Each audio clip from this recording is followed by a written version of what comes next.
Hey everyone, Joe Menza here, and you might be wondering what is going on with the split screen. Well, someone left a comment on my last video that I should be advising my viewers to stay away from paper that's not 100% cotton. And it just so happened I have two videos here where I filmed pretty much the same thing. I did like two river videos. This was before this. And in the left side, it's Strathmore paper, which is non-cotton.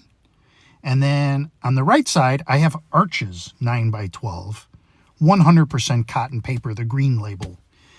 And so I just thought I would have these on split screen. I don't know how much you're going to really get out of this, but everyone knows that on my channel, I promote the idea of having fun. That's why we do the fast and loose technique with the Hake brush. This isn't detail oriented. Now, this person that left a comment is probably more skilled than I am. Otherwise, I wouldn't have gave it much thought. But should I be, and you can leave your answer in the comments, should I be advocating the use of the best paper? They say that the paint doesn't really matter that much and the brushes doesn't really matter. Well, I beg to differ because I'm promoting the Hake brush, and that's what I'm saying to try to use. So specifically, you need a Hake brush, Hake brush as it's properly pronounced. And secondly, I've used some paints that were very poor quality. And some of them fade, they're not light fast. And so you have to be careful about the paint you use too. Now, obviously, if money is no object, go out and buy 100% cotton paper. My particular cotton paper favorite is Winsor & Newton. I like that one. There's a couple others. But for everyday practice, for beginners starting out, I know what's going to happen. If someone sees a video and says, I like to take up watercolor, I don't believe that those people are going to go to the art store and buy the best paper, the best paint, and the best everything.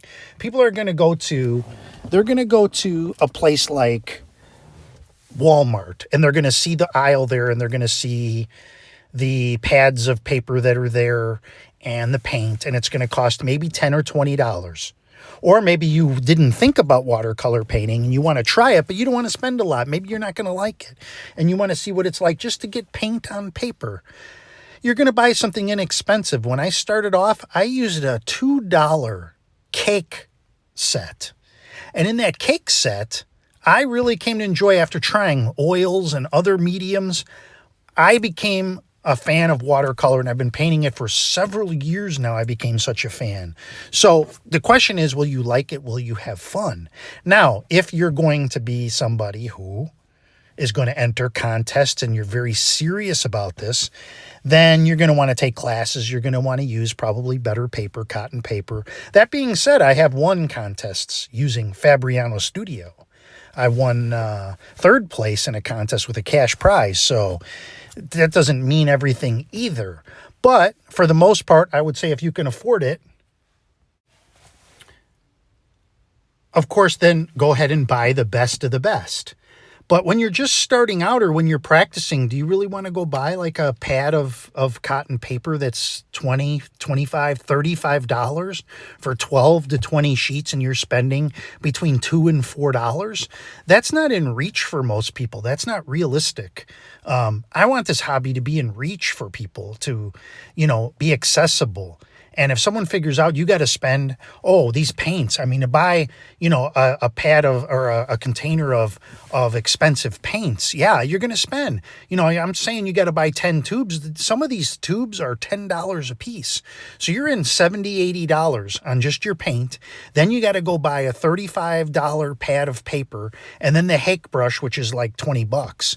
That's a lot of ask people to invest for something that they don't even like. And then to paint a painting on a $2 to $4 sheet of paper and not have it turn out properly, you're going to give up. Now, you can watch a lot of my videos. Am I the best artist out there? No, I'm the door opener. I want you to see, hey, you can paint like this, you can do this and have fun. And I don't want people to get discouraged or walk away. Same goes for, hey, if you use bad paper, is it a reflection on your quality of your art? So you can use a better paper. They have 25% cotton. Fabriano has a new 50-50 blend. So, I mean, there's a lot of ways you can try this. And also, if you watch my videos, you'll see I use white gouache and I mix that in. And that has a way of overcoming some of the qualities of lower economical grade type paper. But also, what about you can buy watercolor canvas? That's not even paper. You can buy Yupo paper, which is like a special grade paper that's not even the same as cotton. It's almost like a varnished, processed, plasticky type paper that the watercolor sits on top. You can also buy and paint on any material. You can buy that watercolor ground, and you can paint that over and go over that.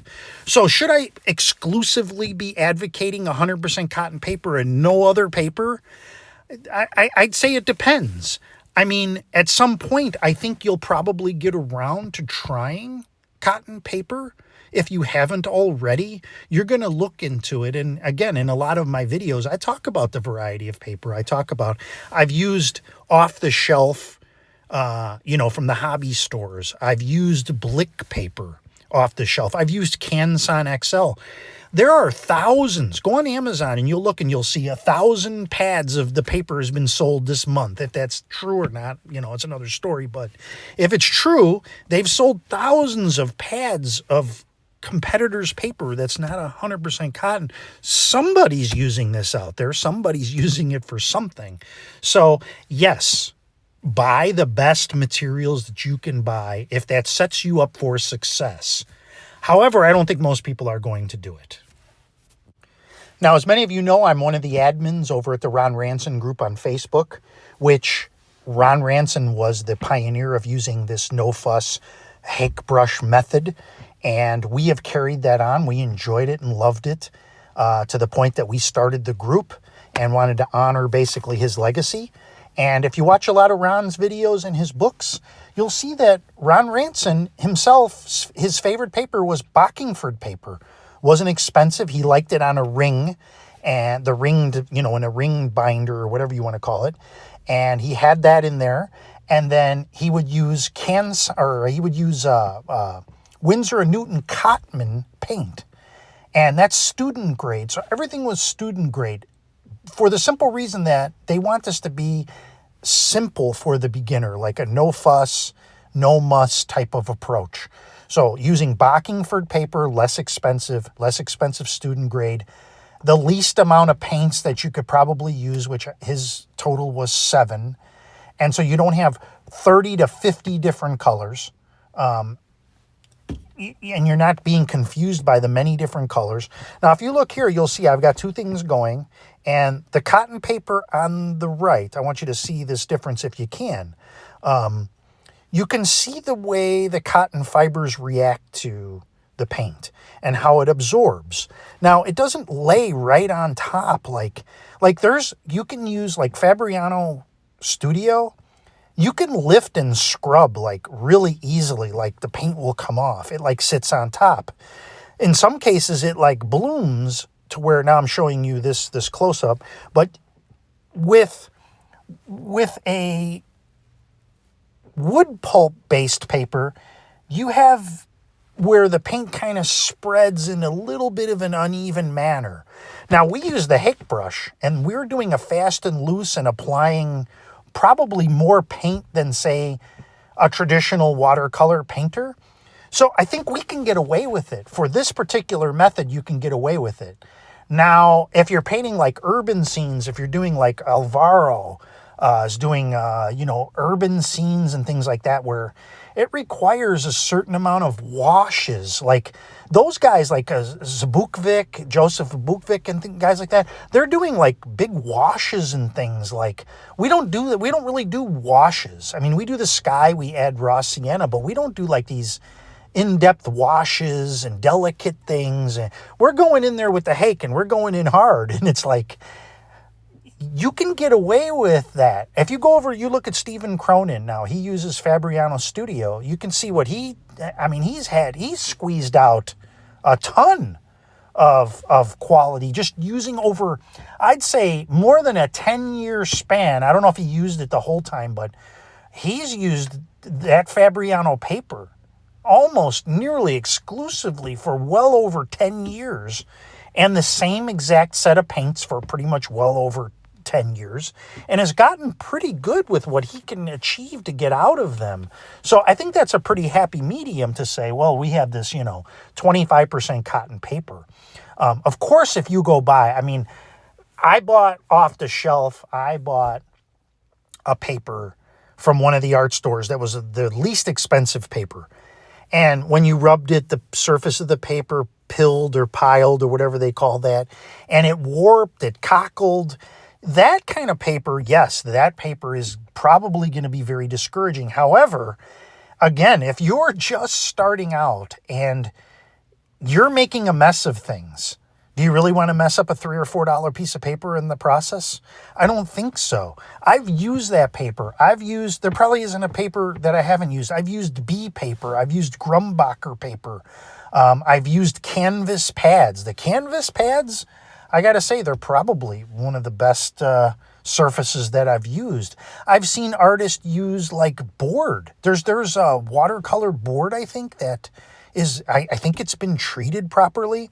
Now here, I'm just going to show you, I got rid of the split screen and I just want you to see, and then I'll go to the other one and I'll show you that separately. But this is just the arches, so you can really get a close-up and good view of the results here.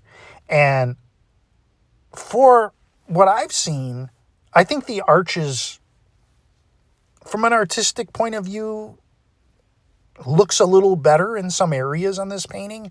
I really like the way the tree has blended in and things like that. But when I showed both of these pictures, I got a better reaction from the paper that was not on cotton. Now, part of that could be me and whatever I'm doing in the painting. Maybe this one was more desirable. But now we're on to the Strathmore paper.